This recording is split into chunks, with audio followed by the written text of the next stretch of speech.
Hello, everybody, and welcome back to the Nutritional Revolution podcast. Today, we have for you guys 23-year-old Riley Amos. He was born and raised in Durango, Colorado, and has certainly made a name for himself in the mountain biking circuit since he went pro in 2021. Introduced to cycling through Durango Devo, an after-school program for youth in his community, he went on to ride for the Bear national team from ages 17 through 20, racing nationally and internationally.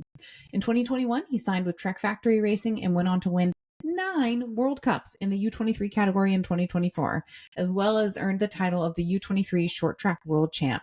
He also competed at the Paris 2024 Summer Olympic Games, where he rode his way into 7th place. And this year, he took home the 2025 Pro XCO National Championship.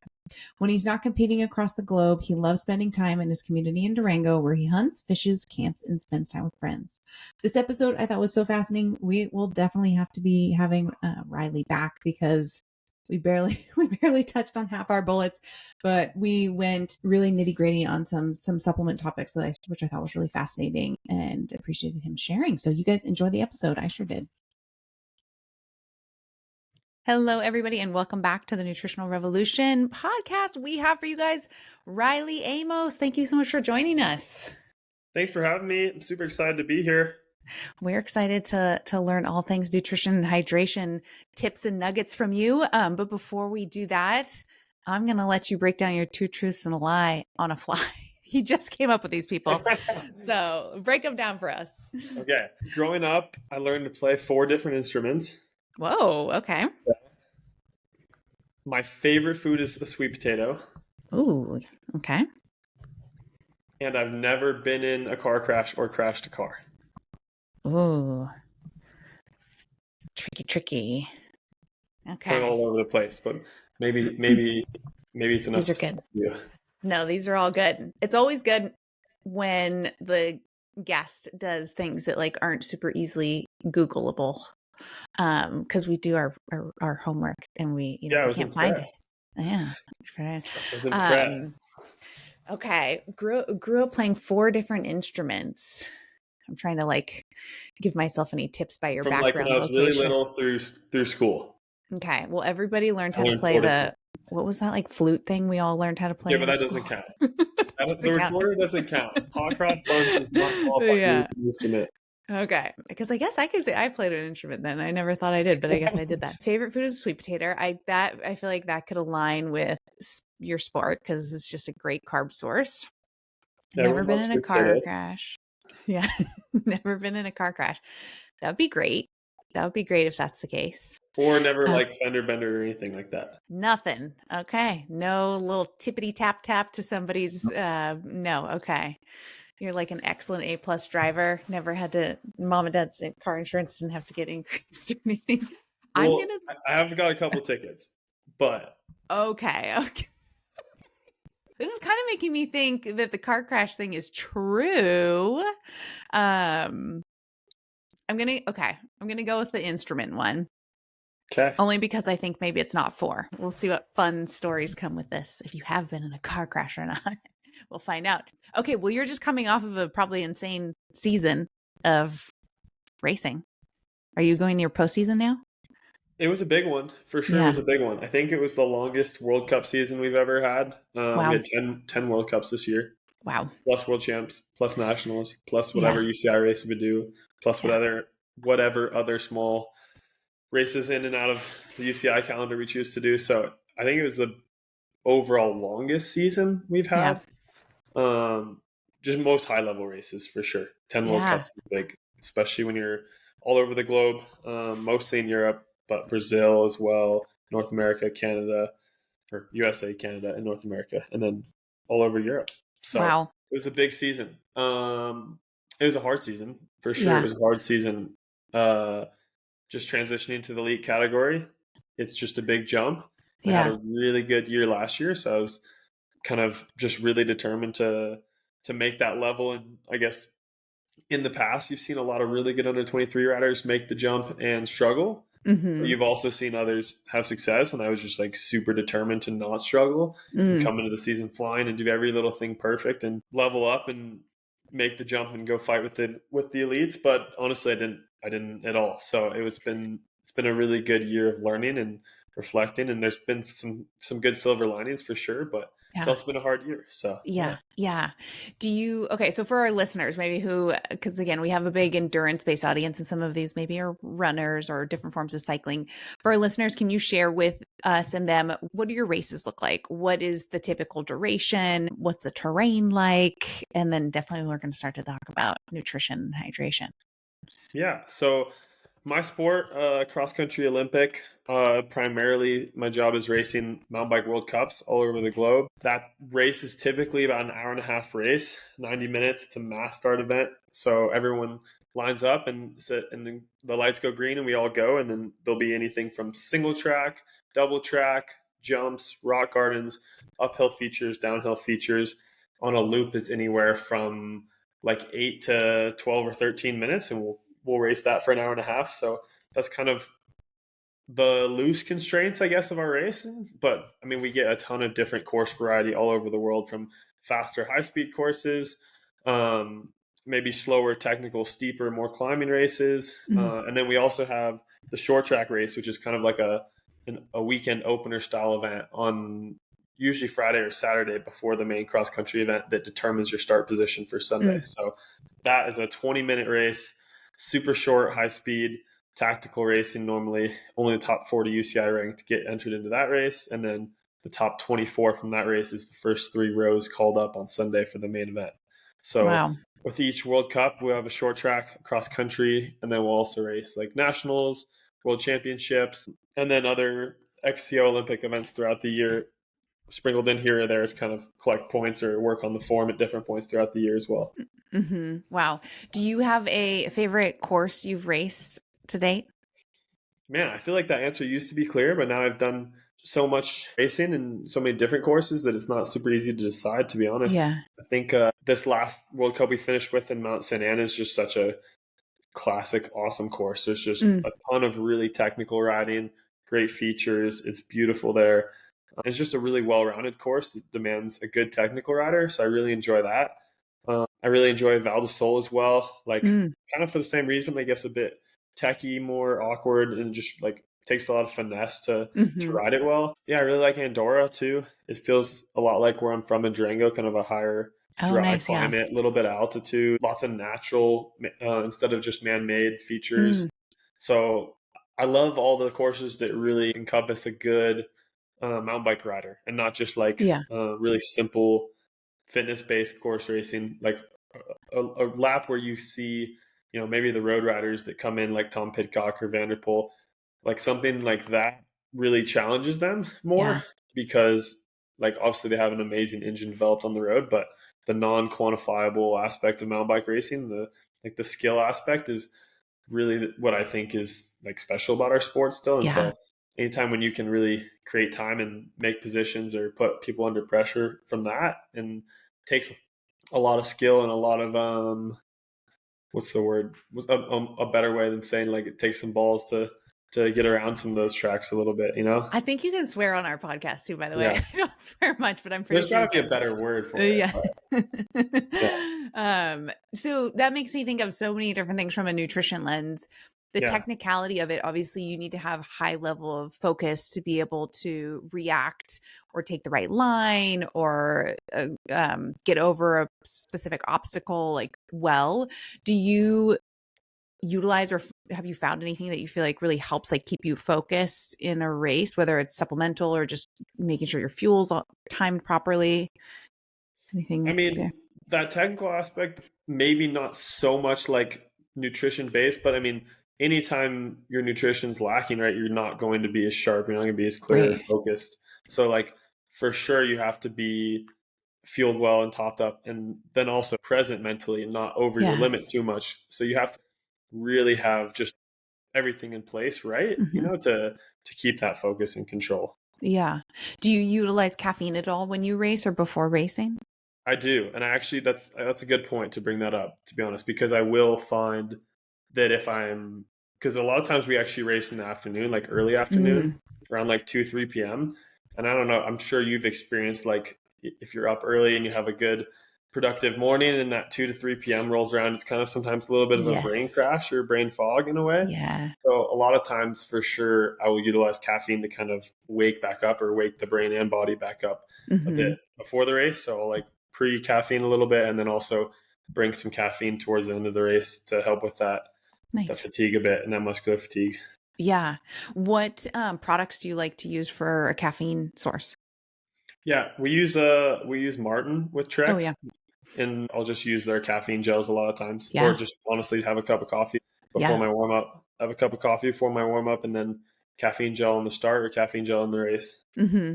Nice. Sometimes Yeah. The both. But it's Martins not are, something I'm not super duper specific with the caffeine, or I don't hit it super heavy, mm-hmm. especially if it's hot, especially if I'm super fresh, because Yeah. I'll notice that like it maybe revs the engine a little too high, or the heart rate can be drift a little too high, or get like a little bit of like what is it called, tachycardia, Oh, yeah. like a little bit of Mm-hmm. a heart rhythm if I get a Mm-hmm. little too heavy with it. So Yeah. a little Yeah. careful of that.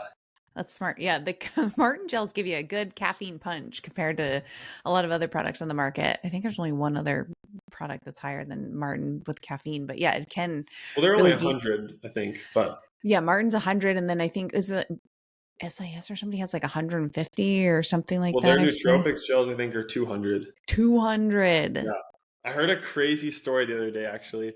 Maybe I just was scrolling Instagram and saw it there, but it was this runner, and he was running a marathon and didn't realize, like, he had just bought SIS gels thinking they were just a Oh normal no. carb gel, and he had bought those nootropics gels, and he was like 5 or 6 gels into his marathon of 200 milligram gels before he Oh, started feeling terrible and oh like no. realized how deep he was with caffeine. And I just thought that was Dang. kind of scary and dangerous, to be honest. I was like, Yeah. holy crap.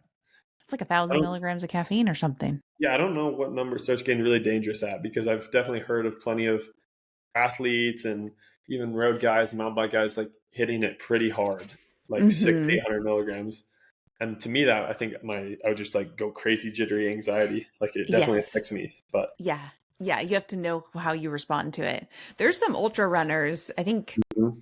and Amanda will correct me on this one, but I think David Roche recently, I think he consumed like 2,000 milligrams of caffeine during his 100-mile race. So he was out there Yeah. for, whatever. I think it was like 16 hours or something like that. But yeah.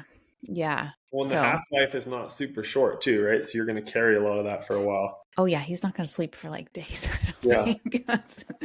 But yeah, he won. So there's also finding the balance of safety, of course. Don't get any Um, ideas at home, kids. exactly, exactly. Be very careful with caffeine. But you mentioned the anxiety piece, which, or like kind of, yeah, getting anxious. And that is certainly something I remember when we were doing, it was my undergrad, there was, I think it was called like nutrigenomics. It was where they were talking about like genetic interactions with food, and caffeine was one of the things they were saying. You could be a fast caffeine metabolizer, and it will help the athletes will race faster when they consume caffeine if they're a fast caffeine metabolizer. But then if they also have, it's called the DORA2 gene, if they're positive for that, or homozygous for that, they got it from mom and dad, then they'll race faster, but the anxiety component of it might inhibit that. So again, kind of balancing, like you can be faster potentially and have some blunted fatigue, but your Interesting. anxiety might be a little bit higher, which is, yeah, you got to practice and see how you respond to that kind of stuff. I think is important. For me, it's more the like before the race. Once you're in the race, it's not something that's concerning. Yeah. But there's an hour from getting to the venue, getting to the pit, getting your stuff ready, doing some activations, getting on the rollers, warming up, getting to the boxes, sitting for 15 minutes with Yeah. everything around you. If you're too hyperactive in those states up to that race start, then I find myself kind of maybe revving the engine too hard off the start and chasing Mm, when I don't need to, or making mistakes because I'm just too on the limit, which is something maybe that's happened to me this year a bit. So for mm, me, it's honestly figuring out that stimulation level yeah. to the race that's actually, I think, a big impact in my performance. Yeah. Yeah. Really That's a great focus point. focus on the task at hand that way. Yeah. Do you feel like that kind of race nerves, does that ever affect your ability to eat your pre-race meal? Maybe so. I'm not sure if it's nerves necessarily, or maybe it's more just like the timing of things. but I definitely sometimes struggle a bit more with the meals, and Mm-hmm. something that like I haven't got completely perfect yet, because there's some races where I'm like feel like I'm checking the boxes, and then I'll like, get to that window between my race meal and my warm up and be like, oh, I'm feeling hungry, and then you get nervous if you've like eaten enough, and like maybe you Yeah. trickle a little bit more in, but you Mm. don't want too much of an insulin spike Yeah. before the race. So like I definitely haven't perfected it, but I think there's just like a lot of variables and factors from your fatigue and your sleep, and also just like the couple days leading up to the event that Mm-hmm. I haven't been so specific with, or just my feelings on race day will sometimes dictate a little bit what I do here and there. Like Yeah. maybe you just that 300 grams of carbs plate for your race meal is just looking at you like there's no way you're going to finish it, and so maybe I'll only get 3/4 of the way through it. But if I've loaded a ton the night before and like also the morning of, it's like you're probably fine. But Yeah. then there's other times that race meal goes down and it's like, oh, an hour later I'm a little bit hungry, and so you're Yeah. trying to like guess it a little bit. So it's definitely something I'm still working on perfecting the art to, but I think I got a lot better at it over the last year or two. Nice. Yeah. You mentioned kind of, do you drip stuff in if you're feeling hungry, but you want to like be mindful of that insulin spike? I know there's research on this. So tell us a little bit about maybe what you've experienced and what you noticed timing wise, like what's too close or too far out of bringing some more nutrition into that race start time for you personally. Yeah, honestly, I've learned a lot from Alan Lim, working with him a little bit. He's one of the founders of Scratch Labs, Hmm. those who don't know. But he's actually worked with the US national team. He worked with us at the Olympic Games in Paris last year as well. And he's just really good at verbalizing a lot of science, in my opinion. He's just really good at making it digestible and clear and easy. And having him at the games was just awesome because he just he did so much, and I didn't have to think about it, and it was just Mm-hmm. there in front of me. And obviously I think there's a huge result to that. Yeah. Anything from salt levels to bicarbonate to carbohydrates and timing, and there's so much stuff that I soaked up honestly in the last couple of years from him, but also just like having him implement it at the Mm. games was really awesome. Yeah. But for me, I have a pretty fast metabolism, like really fast metabolism, and I can just absolutely roast through carbs in a race. I don't have a problem eating them either. Hmm. But so for me, honestly, it's been challenging to figure out the right balance of loading correctly up to the race, because when the gun goes off for a 90-minute XCO, all of our actual work is basically done above threshold. So we're burning like almost entirely carbs. Yeah. So coming to the start line loaded, just having that glycogen fully topped off to where, essentially most of the fuel is already on board for that 90-minute effort, and then you're just supplementing a little bit throughout the race. I guess you're supplementing more than a little bit to make sure everything is topped off and you don't have any Yeah. like blood sugar drops or anything like that. So a lot of loading in the week up to the race, last couple of days, night before, and then race meal that will have a little bit of protein, but honestly just entirely carbs at the 3 hour mark. Mm-hmm. And even the 3 hour mark for me is usually hard to make it from race meal to start without being hungry. Just that feeling of hunger a little bit coming on, which for some people isn't hard at all. Some people eat 4 hours out, but three is like the maximum that I can kind of go, it seems like. But Hmm. also, Alan really talks about not wanting to eat too much closer than that to your start line because of the insulin response. When you eat like a big chunk of carbs, your Mm-hmm. body releases insulin to take care of that blood sugar spike. You don't want any of that insulin left in your system, because when you go super hard, that insulin can essentially like buffer some of that fueling or that blood sugar level, I think, right? Mm-hmm. Um, I don't know if I said that perfectly, but that's the best of my knowledge. Because Yeah.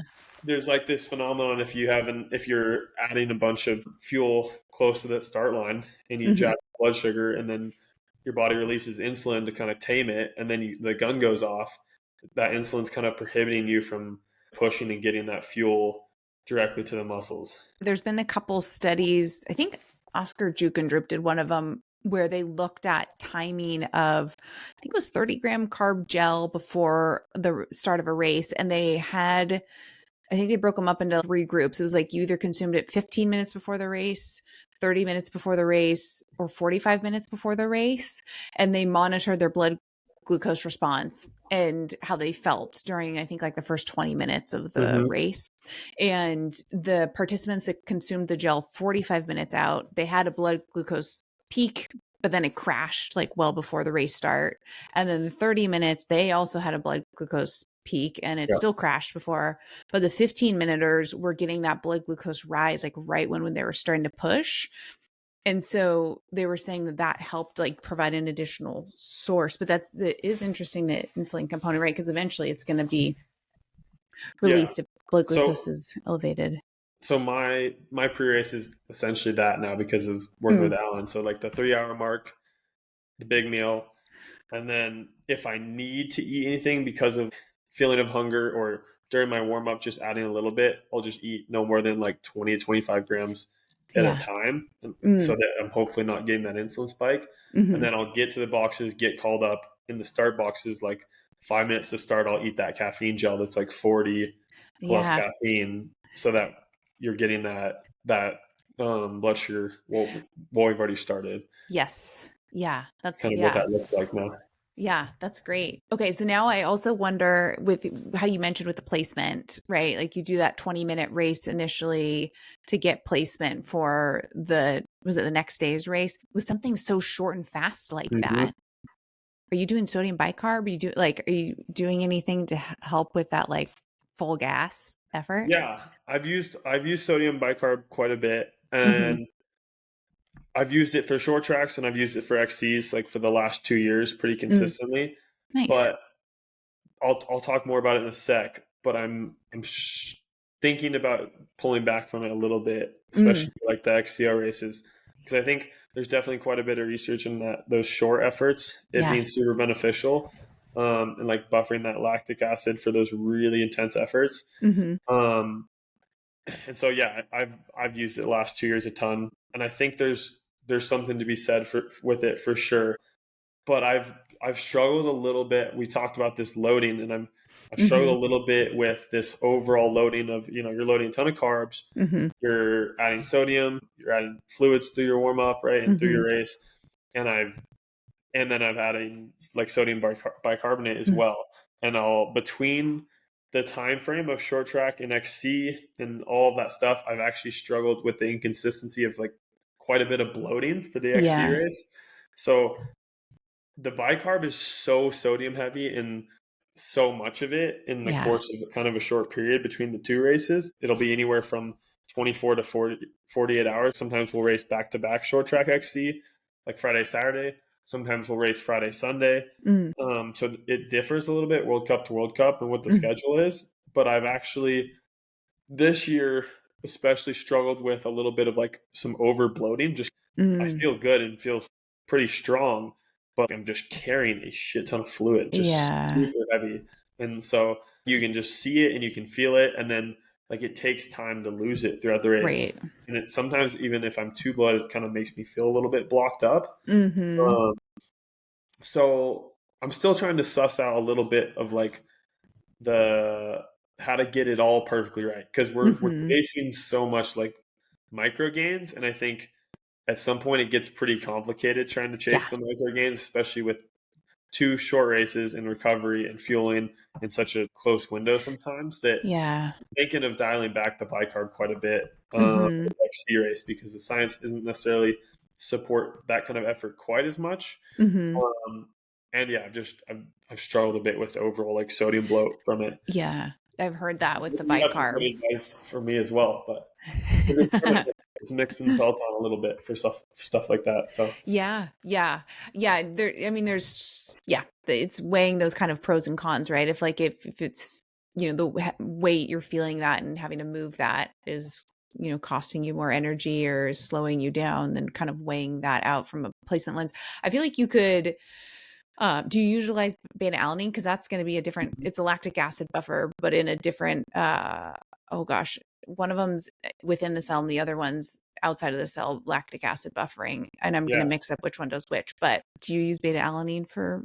Yeah, I'll supplement it throughout the year, just consistent. Yeah. Because that wouldn't cause as much water. That wouldn't cause really any water bloat. compared, but it's buffering, but in a different some place. bloat's good, right? Like Mm-hmm. some water in and around the muscle like that is good, like Yeah. for helping the muscle work well. But if I'm gaining 5 to 8 pounds of Yeah. water and I'm 145 pounds normally, like that's a huge difference. Yeah. Like 3 to 5 pounds is something that's going to be really good and support the muscles, fuel, and I'll diminish that throughout the race, right? Mm-hmm. But when I'm carrying 10 pounds, Yeah. you can feel it. Yeah. And it's also like maybe that oversalt is feeling a little bit of heavy legs in the beginning. So honestly, I'm Mm-hmm. trying to work through that and getting it Yeah. all perfectly right. And it's something that is a work in progress for me as well. Mm-hmm. Yeah. Yeah, that is tricky. I wonder if like different changing up your dose, but and how you like if you could still get a performance benefit, but without as much water retention. I mean, there's different things that will cause diuresis, right? Like cause you to pee out more fluids, but you Yeah. want to And find I'm that always having to balance. pee like a ton up to the start, Yeah. already trying to get Yeah. rid of it. So Yeah. Your body knows. Yeah, that is a tricky thing, but you don't have GI issues with the bicarb when you use it. That's no, great. not with that stuff. As long as the Yeah. dose is in check, yeah. Yeah. That's great. Yeah, that I think is one of the problem areas for a lot of people is the GI stuff. But then yeah, the water retention in like for 100-mile gravel race, like that could be beneficial, right? Like you're Correct. saying to like delay Exactly. dehydration and Totally different. In a yeah. World Tour race, like carrying that for the first 3 hours of a big road day could be fine. If you're Yeah. on a Tour de France like 5,000 meter day, though, that doesn't work, Yeah. Right. Yeah. especially if you're going early in the break kind of setup all day. Yeah. Yeah. Yeah. Maybe beta-alanine and some caffeine for those Yeah. short track days. But yeah, I'd be curious if you have And to then you're talking dose. about another thing though too, because all the time our short tracks are usually in the evening, like 5 to 6 p.m. Oh yeah. So if you're nailing caffeine before that, you're just Yeah. screwing your recovery for that night. You already Right. got so much like endorphins and um, everything going from the Yeah. race that it's already hard enough to sleep, and then you bring a bunch of caffeine in, Yeah. you're just tanking your recovery. And if it's back Right. to back like that, Yep. I really feel it will suffer because it's Yeah. such a neuromuscular effort for that 20-minute effort that Yeah. you you really need to be able to recover from it. Do you do creatine? Hmm. Because that Yeah. helps with the short and fast stuff. I mean, really short and fast stuff, but Yeah. like, yeah, I take creatine throughout the whole year. Yeah. yeah, that's a good one. Do you do 5 grams a day? Hmm. Yeah, nice. Okay, well, this is like so exciting and fun, and not where I thought this conversation was going to go, but this is great. Getting Okay, specific. yeah, I love it. Okay, well, I love to talk heat strategies with you when there is a hot race. If you know there's a hot race coming up, like taking it weeks, maybe even in months in preparation, are there things you're doing to prep yourself for that hot race way in advance? And then like walk us through to like preparation, maybe the day before, morning of, during, how are you managing core temperature for that Yeah. race? So last year I actually kept heat pretty well throughout the season. So like we had Nice. some early Brazil races. So coming to those, like starting a month out, we're prepping with that. Mostly I was doing a lot of active heat prep. So I like do on easier days, do my ride, come home, and I had two little space heaters built into my bathroom. So I could just nuke the little bathroom with my rollers or trainer in there and then Nice. just do like 25, 30 minutes a couple times a week. Yeah. And when you first start doing it, it hurts. It hurts Yeah. bad physically, mentally, and like, you definitely feel it. Um, and then after like a couple sessions, it gets a lot better. But I haven't necessarily done it monitoring the core. I've tried using those core sensors, and Oh, yeah. also it was like the old ones last year. I know they Mm. just came out with another one. And like I struggled to get a like consistent data with that was really Yeah. like instantaneous and trackable and like noticeable throughout it. And I would just be like 5 minutes in and it'd be like 40 degrees Yeah. on the sensor, and I was like, well, I don't feel that bad. Yeah. So I didn't necessarily quantify it, but also I just like consistently did that. And Hmm. then when you get to Brazil, I'll usually still like feel it a little bit for the first couple of days, but Yeah. it's the difference between just like feeling it and still being able to race okay that weekend and like having a complete thermonuclear detonation. Because there's been years past where I've gone to Puerto Rico in February to race Hmm. like UCI races down there with no heat prep coming straight from Mm. Colorado winter. And the first pre-ride day, on the first climb, your whole face and head are just throbbing. Like you Yeah. feel your heartbeat in your head, and it's like Mm-hmm. so gnarly. Yeah. So yeah, I will do heat prep for those couple races, and then normally if I'm home in the summer, it's pretty hot, like mid 80s, high 80s, Mm-hmm. 90. So honestly, just riding a ton outside, I'll get a little bit of it. But Mm-hmm. last year, I really made a point to maintain it, especially coming into the games because we all thought Paris was going to be really hot too. So I Yeah. also just did like a couple indoor sessions. Like if I had a hard interval day, I would do an indoor session and just have it at like 80 to 85 degrees on the trainer to just like simulate that as well, and just Mm-hmm. like constantly keeping the body super exposed to it. But I haven't been super good at being scientifically like keeping heat prep throughout the year, because now it's like very much a new trend to just keep that throughout the year for the Mm. VO2 max benefits. But yeah, I was talking a little bit earlier how like into this year I was kind of chasing perfection and chasing everything right, and like Yeah. I was adding heat prep early in the season, and I was tracking my nutrition perfectly, and like trying to maximize the micros a lot, and I Yeah. kind of overdid it a little bit. So Mm. like I really want to make sure I can fundamentally nail the like 90% of the nutrition and the Mm-hmm. training, sleep, and the managing travel and recovery before I start really introducing all those little things for those micro gains as well, you know? Yeah. Yeah. Do you find that active heat exposure versus the passive, like sitting in the sauna or a hot tub or that kind of stuff, do you find one is more effective for you than another? To be honest, like I've done some passive, like into Brazil this last year. We were in Arkansas for a camp, Mm. and like I didn't really have access to a ton of active heat stuff, so we were utilizing the sauna quite a bit. And I used it like more than I would Mm. actively. Like I said, with active, I'll maybe do like 2 sessions a week, 25, Mm-hmm. 30 minutes, maybe a little longer when I'm getting more worked up to it. And then Mm-hmm. with the sauna, I was going like every other day, and essentially like going until my heart rate drift was getting pretty high for Oh, sitting there.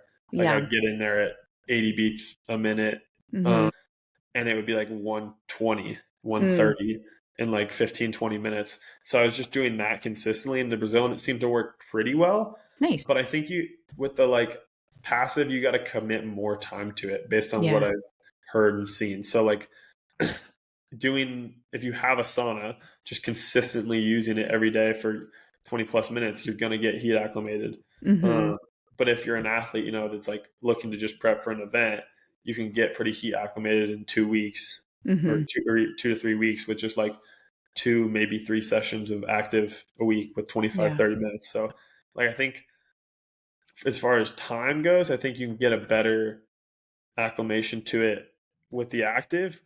But honestly, in terms of like the VO2 max benefits, I'm not totally sure.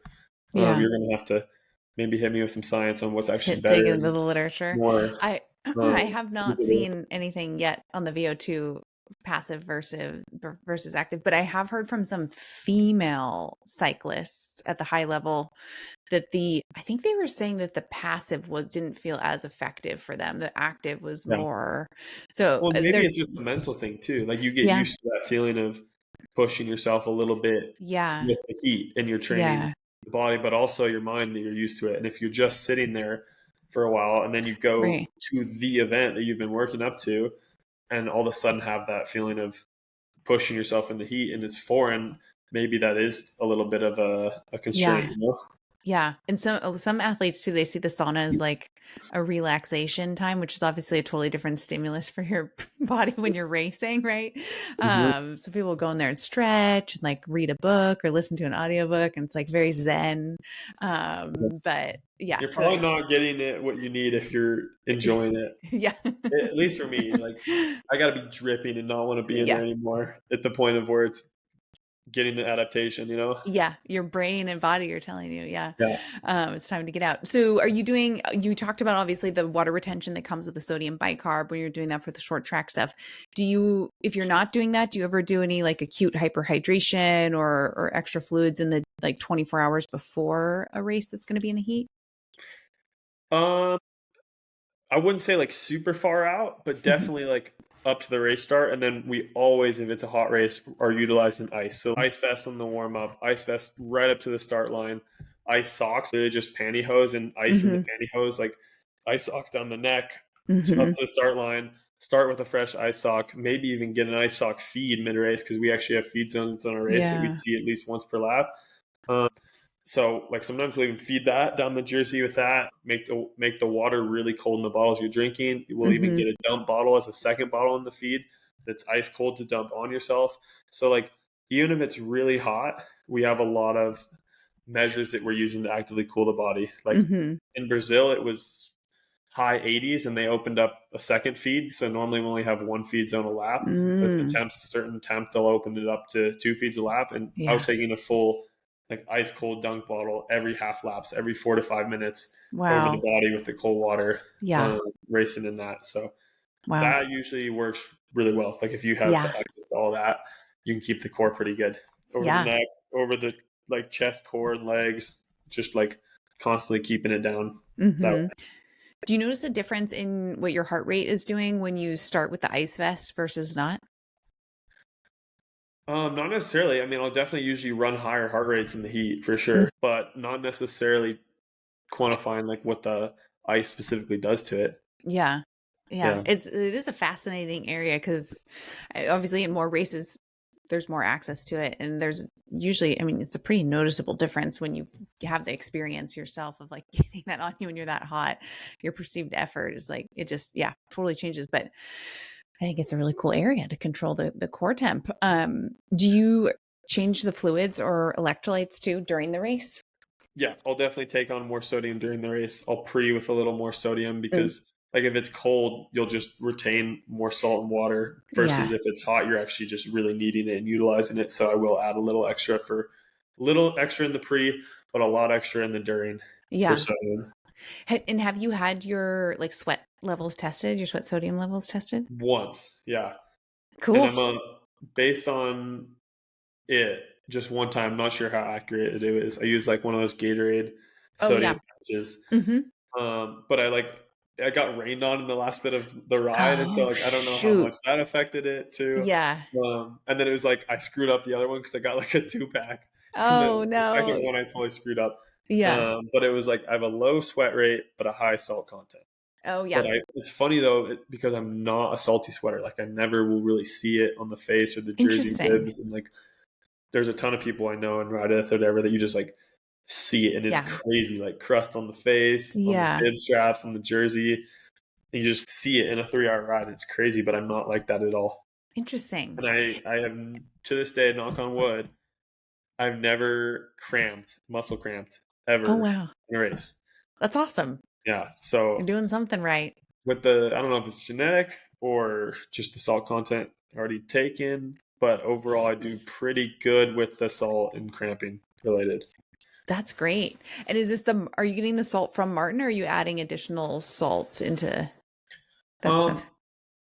I'll usually add a little additional during, but honestly, just with their products and hydration products, or I'll use like some other stuff but Martin to mix it up a little bit. But yeah, I'll just like kind of hydrate throughout my warm up with some electrolytes as well.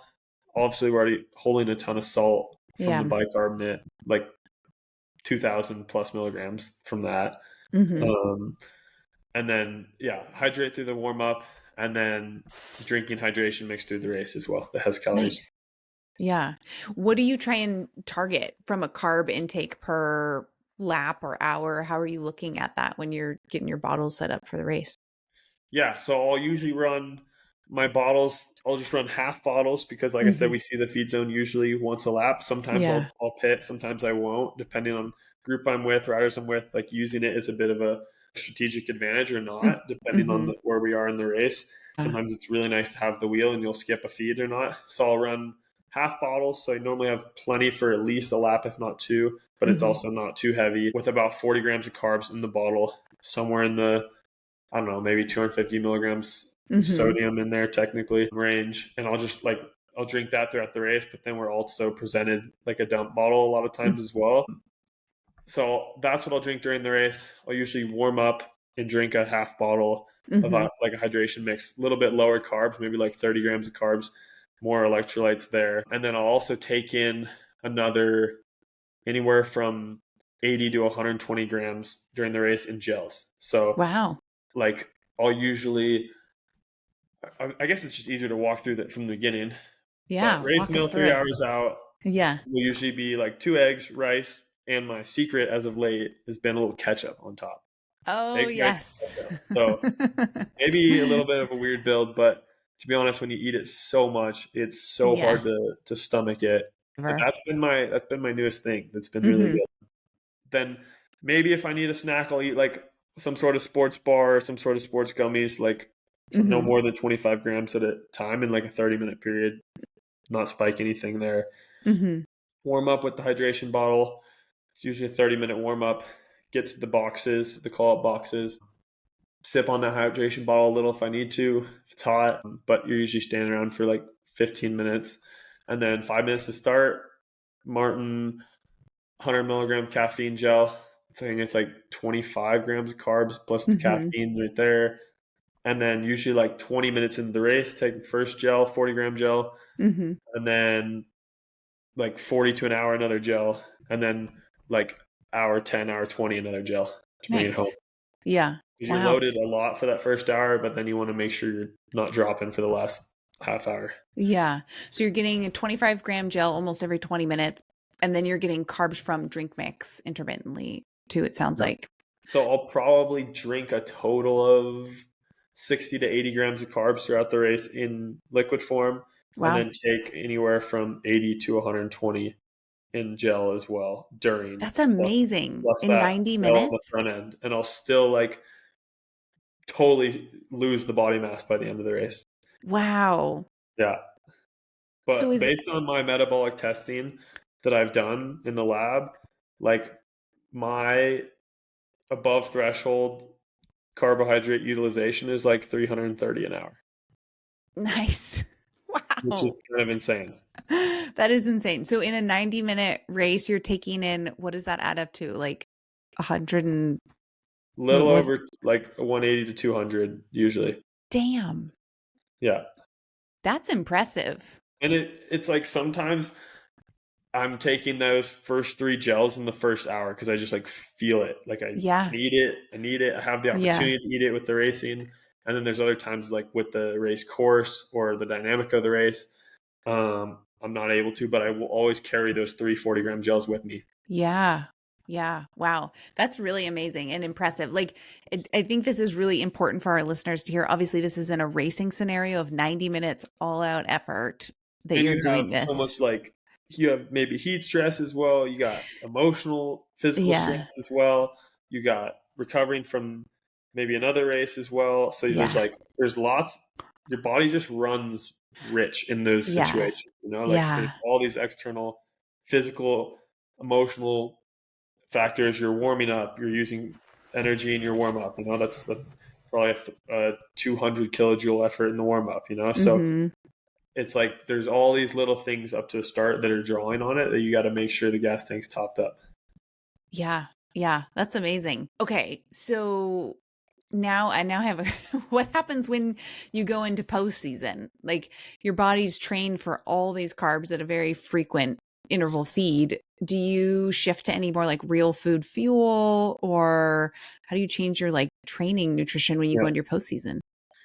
Well, during season as well, like we've been talking very specifically about like race fuel, and training's a little different. Like when I'm doing my training can be anywhere from like a 4+ hour endurance effort to an hour and a half, 2 hours max of a really high intensity session. So Mm-hmm. like fueling that looks super different. There for a Yeah. 5+ hour endurance day, which is like one of my bigger total like calorie days, like that will be a 6 to 7,000 calorie day.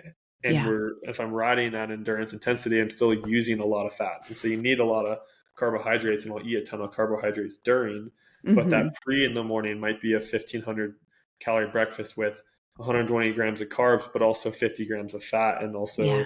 25 grams of protein in the morning as well. So I might have like an avocado toast with 2 eggs on it, big bowl of oats with like nuts and some maple syrup and some yogurt on top of that, and then a piece of toast as well, and a glass of orange juice for like a big day like that. And then when I get on the bike, eating a ton of carbs, but also trying to incorporate a bit more real food, whether it just be a peanut butter and jelly sandwich I put in like a Ziploc bag, or stopping and grabbing a pastry from a cafe or something like that, because the carbs just are utilized really quickly, especially if you're using ultra high processed carbohydrates. And so when you're doing that endurance ride, you're still utilizing fat. And I'll even actually, what we haven't talked yet too about like ketones, but I'll even run like some ketones during those endurance rides too, because you can utilize that a bit as well. And then on an 1.5 to 2 hour super high intensity session is a bit more like the racing. So I'll maybe pull back a little bit on the fat and protein the carbs pretty hard, get the carbs pretty hard during, and then also some carbs after, but then like pretty high protein after, something like that. It's more neuromuscular as well. But to be honest, I got really specific this last year, but I just didn't do a good enough job of it. And every year I struggle throughout the year to maintain muscle volume and muscle mass. Sure. And I might come into the season with 8-9% body fat, but I don't know, 150 pounds in like a really high body mass comp of muscle, and I'll lose 5 to 8 pounds of that muscle by the end of the year. Wow. Not even doing anything besides just like the racing grind and starting to slack a little bit on the protein, or starting to slack a little bit on the gym work, and just the racing and the total toll on your body is something that it adds up by the end of the year. Like, and you can work on it all year, but I have to get better at it. And it's also just like part of what 35 race days spread all over the world look like too, you know? Yeah. Wow. Speaking of the muscle mass, do you do any like essential aminos or HMB or anything like that? So I'll take like, definitely focus on the amino acids with like the recovery sometimes. I haven't done like much during, but then also just like good collagen for like the gym workouts with the protein as well. Because I've been told like the collagen has a lot of good amino acids in it, right? Yeah, for tendon ligament health for sure. Yeah, exactly. So, but I haven't gotten super specific with the aminos, to be honest, as well. Yeah. There was I was just on a muscle hypertrophy seminar, and it was really, he was breaking down. What's that? I said perfect. Yeah. He was breaking down. I think the seminar title was like boulders versus pebbles, and like the muscle hypertrophy, like what pulls the biggest levers to stimulate muscle protein growth, right? And he brought up the essential aminos things as like, it's kind of a pebble, but it's an effective pebble. And he was saying it was like a 15-gram essential aminos dose 3 times a day was really effective at supporting muscle protein synthesis, because what he broke down, which I thought was very interesting, is the amount of leucine and the amino acid quality you get in 15 grams of just straight like essential amino supplement is equivalent to drinking 1 gallon of milk. Holy cow. Yeah. Which I thought was like, holy cow. yeah. No pun intended. And so, yeah, I found that really fascinating. So from a depending on the athletes, like caloric availability that they need and convenience, like, is it convenient to drink 3 gallons of milk a day, or can you get that stimulus from essential aminos by 3 feeds a day? How are they, like what product or how he's getting that like ultra concentrated 15 grams of aminos? He did not break down the product, but I know that there's like Thorne does a complete aminos drink, and that's NSF certified for sport. And it's like berry flavored or lemon lime flavored. And I think Momentous also has a, I think, what do they call it? 3 times a day now, just like with each meal. That's heavy. Yeah. It's hard. Like you can fixate on the creatine and the beta-alanine, and that, and the protein, and all of a sudden you're like, oh shit, I didn't hit my calorie target for the day. Yes. Like, I just need the actual. Yes. Well, it's more than anything. Eat the food. Yes. So that's something that I am working on getting first and foremost, the big picture, right? And for everyone at home, like getting the total food to support your workload more than anything, right? Yeah, that is the number one thing that I think is, so important to hit home, because if you're not hitting and completing your energy needs, adding Yeah. all the supplements in literally won't do anything. It Yeah. will not do anything. It'll hurt you more than it'll help you. Yeah, I mean, you're just spending dollars on it. Okay, well, this has been so fun. I have so many more questions I could ask you, but I want to be mindful of your time. Okay, so I'm gonna speed up here. I have a couple quick hitter questions for you, and then we'll jump to your two truths and a lie. So, what is one weird snack or ritual that you feel like works for you? Well, I already breezed over a little bit with my rice meal. Used to Yeah. just be like plain rice and eggs like everybody else. And like, man, I was straight up gagging down my pre-race meal. Like literally gagging. Yeah. And so like you just have to change the flavor palette a little bit.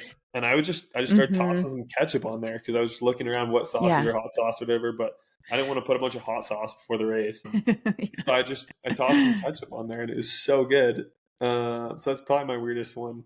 Rice, eggs, and That's ketchup. great. Yeah, Yeah. that's awesome.